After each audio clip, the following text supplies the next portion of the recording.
It's been a minute. This is, I think, part 14 of In Love, Then Buried Alive. And it's been 2 months. The end of March, I shared what happened to me 28 years ago on April 3rd, 1997, where I went from being in love with someone at the age of 20 to dating for 6 weeks, realizing something was off, being beat, then stalked, kidnapped, raped, tortured for 37 minutes, stabbed 18 times, and then buried alive in a shallow grave. And I've shared that up to this point, and I apologize for leaving some of you hanging. Life started lifing, and I had to pull out of taking 48-year-old Roxanne out of diving so deep for, I think it was over 3 days. I recorded 14 parts. I couldn't do all the parts the way the girls do all the parts of the story time because life started lifing, and I had to come back to Roxanne, who has survived this, Roxanne, who has been through other things since then. And right now you're finding me. I'm sorry, I'm in pajamas. I woke up from my sleep this morning. I'm on here with morning breath and everything. I hope you can't smell it. I'm on here morning breath, everything. All I did was pull my bonnet off and come down and get on the sofa because I realized God said, today you got to finish it. Today you got to finish. You got to finish. So I have to go about my day, but I wanted to at least begin and put up a part or two before I dive back into telling the rest, like what happened after. Part 14 ended where I believe I was talking about being in the hospital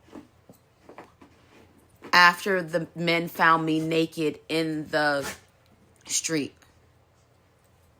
And I believe I shared how his crazy ass, Nick, I don't know if I even ever shared his name. That's his first name is Nick. Nicholas called me in the hospital and said, hey, baby, and I thought it was my dad. So that's the level of sickness after they had just picked him up at his cousin's house. And he thought I was dead. And he was like, I killed that bitch. I killed her. She deserved to die.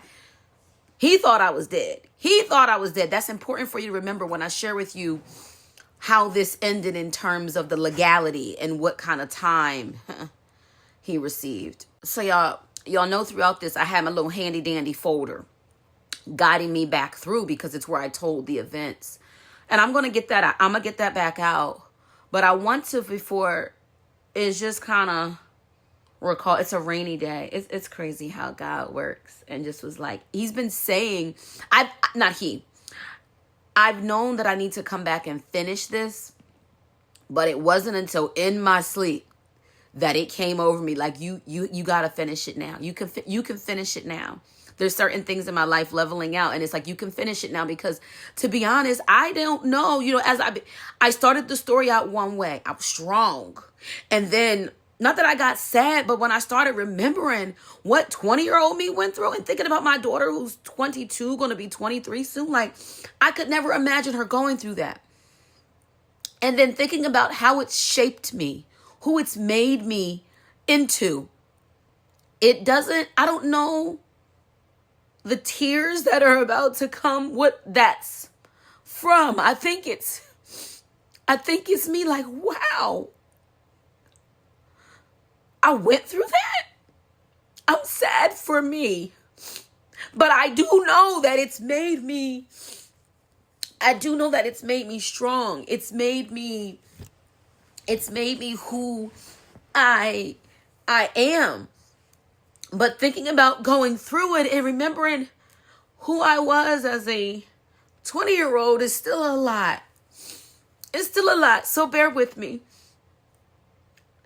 I will insert the pictures briefly here, right now, of what I look like 6 days after leaving the hospital. I do remember them they continued to find stab wounds because I was covered in so much dirt they couldn't get anything off. Like I told you in the other parts, I remember feeling this burning sensation when they were trying to clean me off with peroxide and other things. I couldn't open my eyes, but they wouldn't let me look in the mirror. I think they removed the mirror from the bathroom.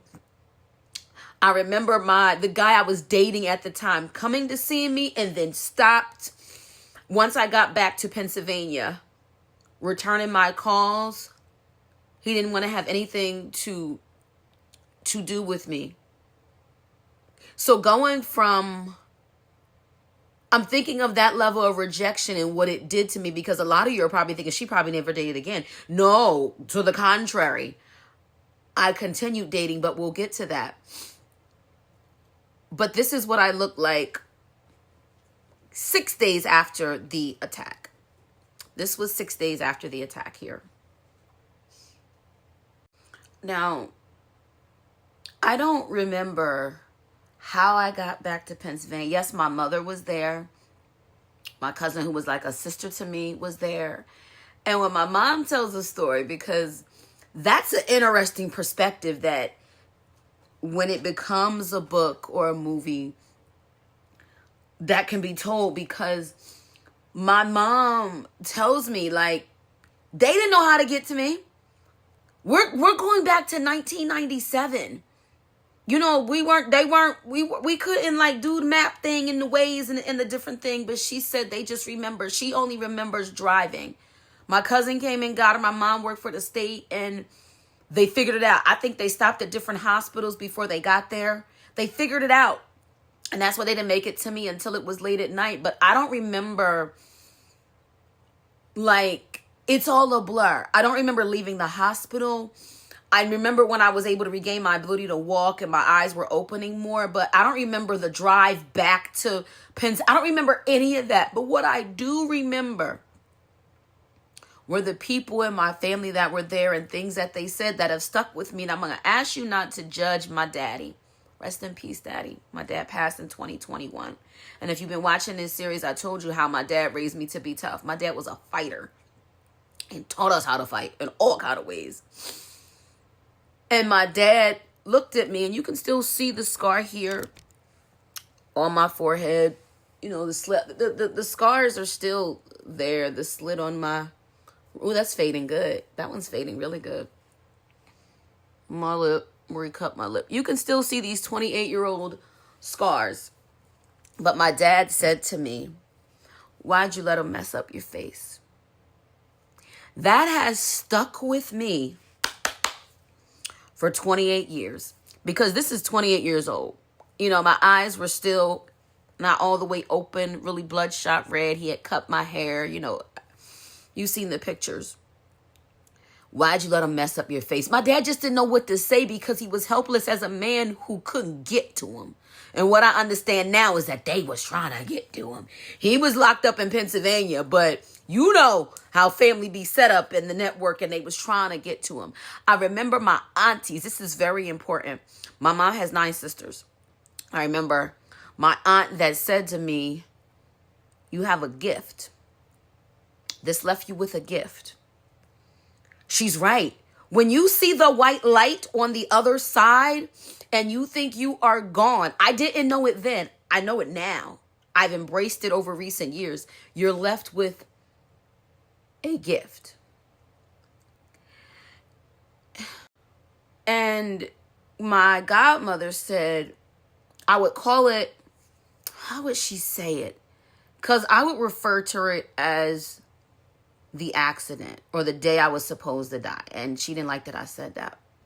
I forget, she's gone too. Rest in peace. And my auntie who said you have a gift. She's gone too. Rest in peace. I remember calling the guy I was dating that I thought was my man, thought was my boyfriend. Y'all remember Eshawn? I said his name, Billy. He wouldn't take my calls. I remember I had to at some point reach out to my school. I was in school, y'all. School wasn't over. This happened April 3rd, 1997. So that means I was back in Pennsylvania. And then my mom took me for testing and everything here in Pennsylvania at Hershey. And at that time, Hershey Medical, and still kind of is, but was like one of the top top up and coming healthcare systems. And one thing I remember that when they did my exam on my brain, one thing that stuck with me was when they said I have brain damage. And that later in life or sooner, I may have seizures in my memory. And I'm an achiever in a way, an overachiever in some ways. And to know that what he did could possibly take that away from me ignited something in me that's still there. That's still there. They ask why I'm always going to school. I have a PhD in this, certification is always wanting to learn. I always was like that, my mother said, as a kid. But it's something about knowing that someone having that ability to take that from you, that ignited something in me that I believe at that point shut down any type of woe is me, any type of, why did this happen to me? I'm not going to make it. I remember having to get permission. I graduated from Seton Hall University in South Orange, New Jersey. But before I graduated, that was my junior year, y'all. It was my junior year. I remember having to request, if you go into college, you know that if you take over 18 credits, it's considered a full load. Anything over that, you got to get your dean's approval. Who knows? I don't even know how I share with my professors. I was at a PWI, primary white institution. Oh my goodness, she's been what? Stabbed, buried in the ground. What kind of story is this? But I remember having to take a course load that was close to 24 credits, 26 credits, something crazy that they had to approve. All of that is even a blur, but I remember my mom and dad being shocked when I said I'm going back, and I was back in Jersey faster than all my eyes open in less than a month. Okay, so what I'm going to do is get my folder before I continue. I need to get myself together. I need to brush this hot mouth. But I wanted to let you know I'm finishing today or tomorrow. Today I'm going to record more because I don't know how many parts it's going to be. But I'm going to stop here because I want to get my folder to do some fact checking of timeline because my brain is hopping around to different moments, and I don't know if that chronologically is the correct order. I remember my senior year not matching. If someone else looked, how amazing. I remember my senior year being what happened to what just happened less than a few months ago. Scars and all. That level of resilience, but also what I blocked off. So I'm going to continue to take y'all all the way through. I don't know how many parts we're going to end up, all the way through to how it's impacted me today. So what kind of time he got, what that was like, all of those different court dates, because I think this is important for others to hear who are survivors of domestic violence. Intimate partner violence is what it's called today, but also how it's impacted me today and what that's looked like. So maybe if it's something in you and you need to seek help, that you will, but also what the superpower in it is, because I do believe that out of it, I have a superpower. We all have superpowers, but I believe it's what it turned on in me. So I'm going to keep going. I think this will let me save this fully as one part, as part 14, but then you'll see me back kind of this evening.